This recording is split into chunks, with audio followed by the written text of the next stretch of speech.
Would you like to know how to get unstuck from anxiety and depression forever? Now, that's a tall order and it'll take some time. I'm not promising you something that isn't possible, but there is a pathway. There is sort of a way through this stuckness of anxiety and depression that can last indefinitely. And that's what I call sustainable mental health. That's what we really want in the mental health space, is sustainable mental health or resilient mental health. Hello, my name is Jesse. Welcome to my channel, Open Source Owners, where we talk about what if humans had an owner's manual. Well, let's get into this. So the first thing to do, I think, is to map stuckness. Like, where does this stuckness come from? What is stuckness? And that way we'll know how to get unstuck. You see over in the right here, I use the model, the biopsychosocial spiritual model. Okay, so here's one way to look at it, right? Psychosocial and spiritual perspective. This is the way that I prefer to think about mental health and general wellness. But if we're talking about stuckness, the areas that we'll get stuck in are probably one of these four areas. It may be two, it may be three, it may be all four for you.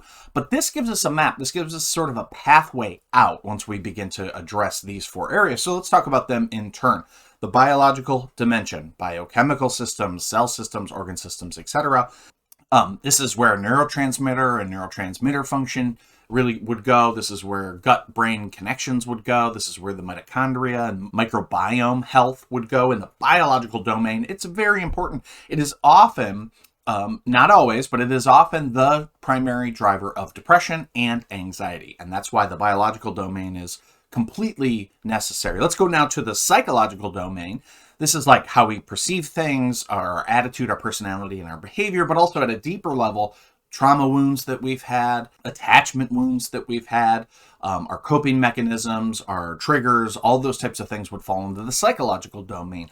And those two top halves, the bio and the psycho, those are the sort of domains where we deal with mental health in terms of like treatment, and you have therapists and you have psychiatrists and psychologists. Generally, they'll be treating those two areas, though I would say that typically speaking, the biological domain is not treated very efficiently at this point in time in the general treatment of depression and anxiety. But nonetheless, those are the two general areas where people focus. But if we go down to the spiritual dimension, like faith or spiritual experiences or high levels of consciousness, or as I like to say, meaning and purpose, those are often hidden drivers or hidden factors of why somebody might be stuck in a state of depression or anxiety for some period of years or decades even.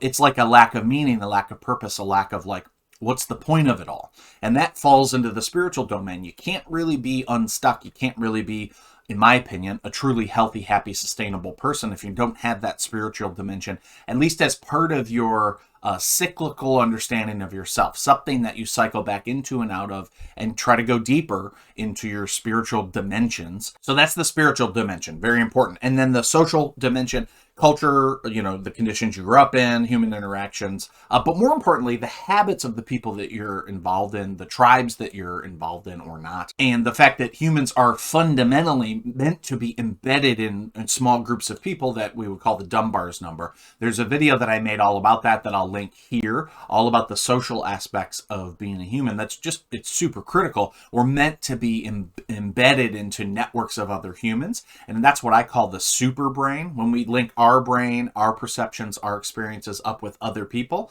in sort of in a synchronistic sort of way, we get like a higher level of intelligence, a higher level of wisdom. In fact, that's probably where we actually get wisdom from, is having multiple brains sort of synced up together, especially over temporal time. I guess that's the same thing, especially over a period of time when we can be embedded in a tribe of other brains, reflecting back their experiences into our experience and shared experiences. We get wisdom out of that. And that's primarily what we're missing in our modern society, I would say, is we're very socially isolated and we have a lot of selfish desires and sort of individual pursuits, but we don't have a lot of wisdom in the gross sense. We don't have a lot of gross wisdom. Just as an example of this here is the gut-brain connection, right? This, maybe starting 20, 25, 30 years ago, we started to recognize that the gut, particularly the below the stomach, was affecting mood. So things like anxiety often, and this is surprising to people, if we just talk about depression and anxiety, those two conditions, the gut plays a primary role in those conditions. So when we have random anxiety, when we have the feelings of something bad's going to happen, or when we feel totally low or totally no motivation, or, we lose our je ne sais quoi about life, often that is driven from the non-human parts of ourselves, which of course they are actually human parts, but like microbiome, the mitochondria, the things that sort of interact with our mood and our brain are often driven from the gut. And so the gut is that biological domain. If your gut isn't healthy, if you have what's called dysbiosis or leaky gut, then you have inflammation signals rampant throughout the body, and that will in turn send signals to the brain that are basically like alarm bells or shut down bells for a recovery period. And the alarm bells might be generalized anxiety, and the shut down signals might be generalized depression. We tend to think in the Western model currently, we tend to think of the brain and the psychological issues of depression and anxiety, but we have to update our understanding to include how the biological feedback mechanisms actually influence our mood. And that's what this sort of picture here is sort of demonstrating, that we think of it as the brain or our mood coming from neurotransmitters and the brain chemicals, but really it's coming from all these creepy crawly things, the microbiome, protozoa, fungi, bacteria, archaea, etc. Those are the things that are actually creating our mood. And we can demonstrate that, and that's pretty well understood, some of those pathways, though that space is still in its infancy. But what we know now is that the gut is sending 9 times more information to the brain than the brain sends back to the gut. Those are called afferent nerves. There are more afferent nerves, 9 times more afferent nerves coming up to feed information to the brain than there are going down from the brain to feed information back.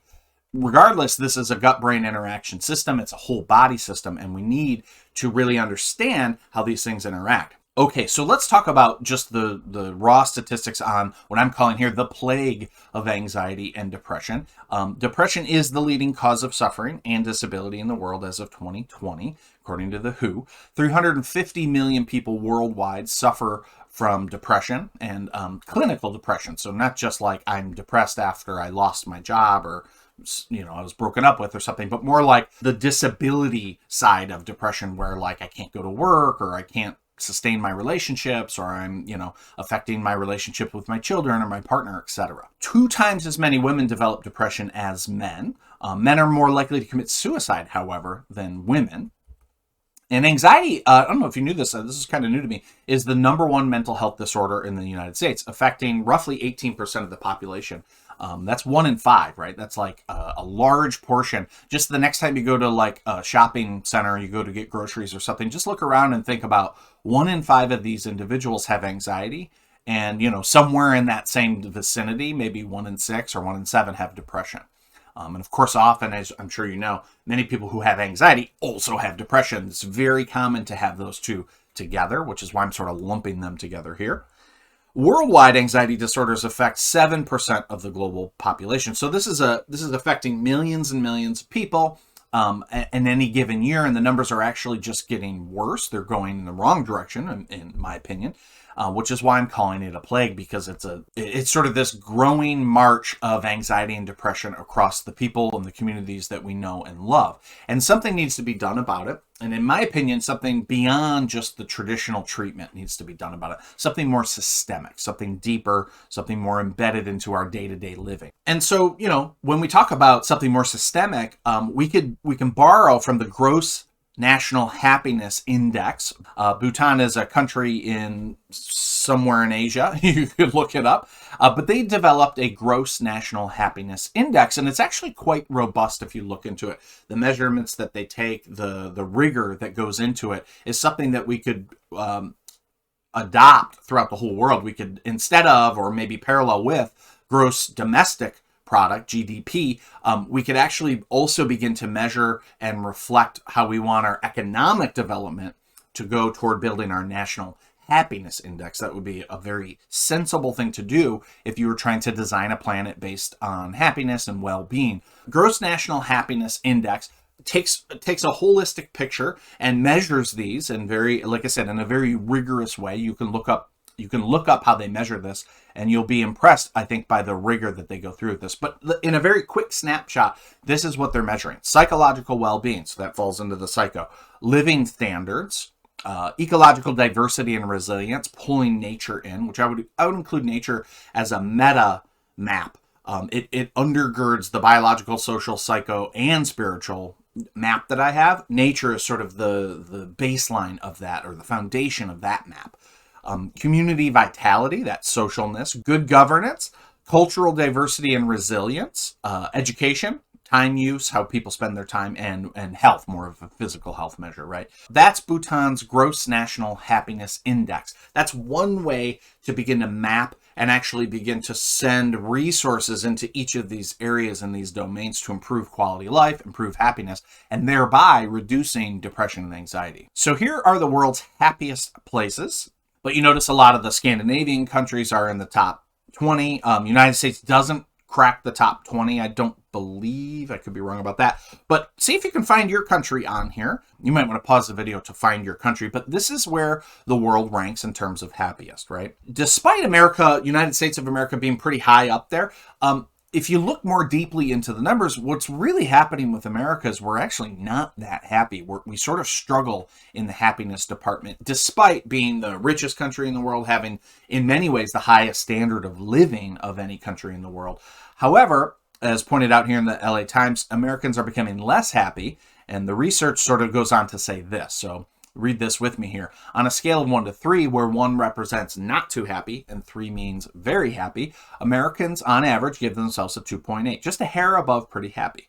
Now, cool, that sounds all right, but that's a significant decline from the nation's peak happiness as measured in the early 90s. So we've not really moved up since the early 90s. We've sort of stagnated and, if anything, moved a little bit down. 13% of people in 2018 compared to 8% of people in 1990 say they're not too happy. So that number is increasing. So we're moving in the wrong direction. And that's, put it in another way, that's a 50% increase in unhappy people over that time frame, over about a 20-year period. Another way to think about this is in the World Happiness Report, another measure of overall life satisfaction, which is what they're measuring there, fell by 6% in the United States over in a 10-year gap between 2007 and 2018. So we seem to be moving in that direction. And this sort of, if you map that onto the fact that I think it's like 60% of Americans don't have more than $1,000 in their bank account. So if an emergency befalls them, they're really in a rock and a hard place. So we see these meta trends moving in the wrong direction in the United States of America. And in part, it's because we're not focusing on such a thing as a gross national happiness index. We're focusing on things like GDP, where it's like measuring how much economic output the country as a whole is doing, which doesn't really filter down. It doesn't really correlate or map to how we personally are individuals. And one more survey here, that American happiness now reaches a 50-year low. You could read this article. It's really good. It does a good job summarizing where that data comes from. And this is related to the pandemic, involves the pandemic. We've already talked about several of the factors. There's plenty more, like the rising gap in inequality, decline in life expectancy, et cetera, et cetera. The ubiquity of digital time and time on screens rather than in real life or in person. The meaninglessness of a lot of the jobs and a lot of the things that we feel like we have to do as Americans just to sort of make ends meet, and on and on and on. So all of these things can tie into, and do tie into, when we're thinking about stuckness or depression and anxiety. They're all contributing to that 4-part model of the biological health, or lack thereof, the psychological health, the social health, and the spiritual health. Okay, so let's move now from sort of mapping the space of stuckness to sort of thinking about mapping the solution space. Like, how can we get out of this, and how can we get out of depression and anxiety forever, like I'm sort of talking about. Now, again, I'm not saying that there's a pill. I'm not saying that it's quick or easy. It's more of a lifestyle. It's more of a way to live. It's more of a long-term solution. But I will say that you can get very positive benefits in mood from anxiety and depression within months if you work on sort of this 4-part model in a strategic way.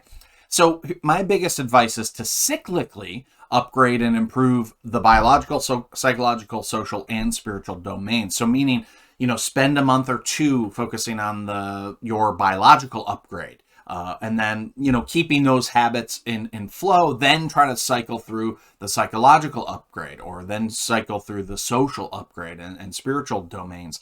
And think about spending a month or two really focusing on those in your off time, in your free time, cutting out some of your time on screens, or making some of your time on screens be more purposeful and focused on this sort of like upgrading the biological, social, psycho, and spiritual domains, will go a long way toward getting to that sustainable mental health space. And notice the key word here is cyclically doing this. So it's not like you focus on your biology for a month or two and then you forget about it for the next year or 5. You want to sort of continually cycle back through it over the course of a year or 2 or 3 until you've truly upgraded your just general well-being in such a way that it becomes sort of habitual, it becomes your life, it becomes your new normal.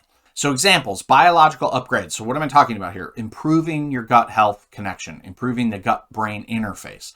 This is going to include upgrading your water quality, upgrading your food quality and or diet, upgrading your light quality and your relationship to light, which seems maybe like small, but it's actually not to the biology because the mitochondria runs on light. Water quality is improved by light. Your whole biology is improved by light and appropriate types of light at appropriate times, movement practices, etc. So that's what I'm saying. We'll focus on the biological upgrade over a month or so. We'll start to do a new movement practice, change our diet, play with different diets, play with different light, really try to like work with a functional medicine doctor or something like that to really improve our gut health and our microbiome health as well. Psychological upgrade. So spending a month or 2 or 3 really focusing and digging deep into your own trauma and your own attachment issues and trying to work on healing those. Really spending some time trying a new meditation practice, and give it that 30-day window, give it that 60-day window to really see its benefits. Mindfulness practices, do CBT, do IFS, any type of therapy that might sort of help upgrade your psychological health. Spiritual upgrades. So work on and focus on for a month or 2 or 3 meaning and purpose, really pursuing meaning and purpose, reading books on it, watching videos on it, journaling about it, spending time in nature, communing with nature, literally talking to nature, learning about natural law, studying natural law, and basically trying to achieve a balance in all things, not getting too pulled by this or pulled by that, but maintaining a healthy balance.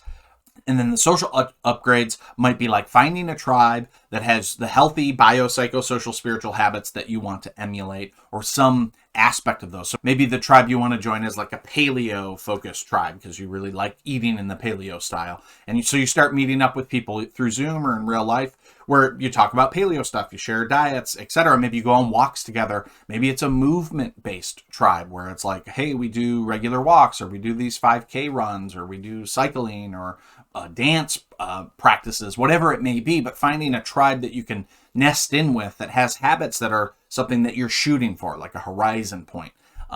You always want to make your social connections have habits that you yourself want to see reflected into your life.